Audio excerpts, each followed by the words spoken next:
And as I followed leads from Mr. Wallace and started contacting people across the United States, I ran into meningitis outbreaks in the wake of this strain. This has been a rare inflammation of the brain and spinal cord, and comes on with flu-like symptoms, a skin rash, a stiff neck, severe headaches. And you know, we're still running into those symptoms after heavy spray days in schools and communities across North America. In Belle River, just outside of Windsor, there were 3 cases and 1 death among 3,000 people, and they vaccinated everyone. Multiple sclerosis started showing up. Chronic fatigue has been a major component linked to the spraying, as well as lupus outbreaks in Oklahoma, Kansas City, Florida, other locations in the wake of heavy spraying. And then this came up, transverse myelitis, something so rare we rarely see it, and yet at the Cedars-Sinai Hospital in LA, 8 cases in 2 weeks after heavy spraying there hit people, pets, goats, other animals. So what do we have here? Well, we have a worsening epidemic over the past 2 years of a flu-like illness that has not been identified, a flu that is not the flu. We have, according to the CDC, an epidemic of deaths from influenza-like illness, pneumonia, and cardiac arrest. Now, since when is cardiac arrest a symptom of the flu? But that's what the CDC is reporting. And I've been a reporter and a columnist dealing with alternative health issues for years, and I have wondered at the sudden upsurge and predominance of autoimmune type diseases. We just mentioned a few: chronic fatigue, rheumatoid arthritis, multiple sclerosis. Virtually overnight in the past few decades. Yes, our immune systems are under increasing attack, but I believe we are under other attack as well. I got back in touch with Dr. Garth Nicholson, and he told me that now he believes that if we look behind chronic fatigue, multiple sclerosis, fibromyalgia, rheumatoid arthritis, and lupus, in many cases, we are going to find mycoplasma, because that's exactly what he is finding, and he's also finding brucellosis. Well, as Yogi Berra said, it's deja vu all over again, because this took me right back to my research for bringing the war home and my research into biological warfare and Gulf War illness. And I'm here tonight to suggest very, very strongly that many of the illnesses that afflict us today in ever-growing numbers and severity were hatched in biological warfare laboratories and have now escaped, whether intentionally or accidentally, and are now among us today.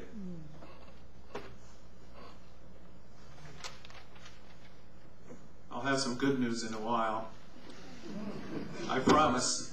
But let's follow this line of inquiry.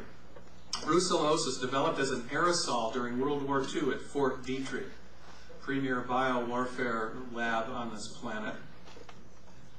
I talked to Don Scott, the author of the Brucellosis Triangle, and he has discovered that they were able to extract the active agent from brucellosis, discard the rest of the bacteria, so that when people got sick from this, doctors went in, they couldn't find the bacteria. This is genetic engineering at its most diabolical. This brucellosis was put in burster bombs and exploded over North Korea during the Korean War, and a plague did break out. Read A Higher Form of Killing, if you can find that book, and it documents what happened. But then look at this. Soldiers at that time who were working in chemical biological warfare were given disability compensation if they contracted a certain disease within 2 years of discharge. What was that disease? Multiple sclerosis. Don Scott says that He believes chronic fatigue, fibromyalgia are brucellosis derived. I noted in Bringing the War Home that from 1985 to 89, brucellosis was among the shipment of germ warfare cultures shipped from the American Type Culture Corporation in Maryland, near Fort Detrick, to someone named Saddam Hussein. And in fact, it was the United States who armed Saddam Hussein with the chemical and biological weapons that he turned against their own sons and daughters after slaughtering tens of thousands of Iraqi soldiers on the battlefield. Now, mycoplasma has been a long-time favorite of the bioweaponeers. Like brucellosis, it's a stealth weapon. That is, there's no inflammatory antibody response that a doctor can recognize once it's been genetically engineered. They've been playing with this since the 1970s when U.S. Marines and Air Force personnel were tested with mycoplasma, and guess what? Many of them contracted chronic fatigue and multiple sclerosis. Just around that time, 42 inmates at the Huntsville prison died after experiments with an aerosol, air-delivered mycoplasma and brucellosis were given to them along with a few dollars. But what the experimenters didn't expect was that 231 nearby residents in that town would be stricken with chronic fatigue, multiple sclerosis, lupus, cancer, meningitis, and Epstein-Barr after that experiment. The Iraqis were also very interested in the mycoplasma. So we have a new breed of stealth viruses among us, thanks to the military genetic engineers. Dr. Martin at the Center for Complex Infectious Diseases has found in a chronic fatigue patient a brand new life form. He calls it Viteria, part virus, part bacteria, part fungus. It seems to be able to change from one to the other. Symptoms are severe headaches and joint pain.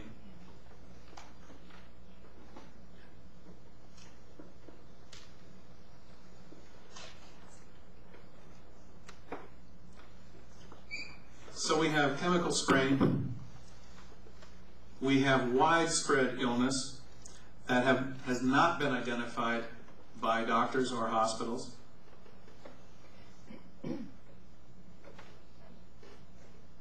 We have a lot of questions, and we have a few answers here. And I'll say right now that we appear to have two programs at work. We have the high-level spraying that we just saw the slides, and we've seen over this city as recently as today.